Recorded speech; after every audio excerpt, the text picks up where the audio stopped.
3+3 formatı həm də region ölkələri arasında problemlərin həllinə hesablanıb. Bu format bölgədən uzaq qüvvələrin regiona müdaxiləsinin qarşısını almaq üçün də mühüm rola malikdir.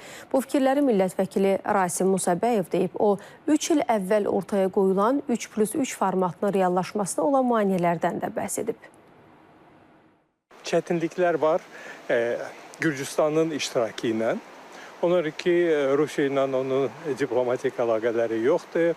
Ancaq biz görürük ki, hakim partiyanın Gürcüstanda mövqeyi, o cümlədən Rusiya ilə münasibətləri normallaşma ilə bağlı mövcuddur və indi dialoqu başladığı halda Rusiya ilə Gürcüstanın da bu formata qoşulması mümkündür.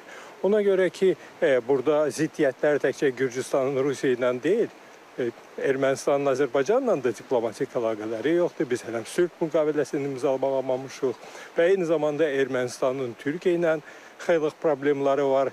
Yəni sərhədlər bağlıdır, diplomatik əlaqələri yoxdur.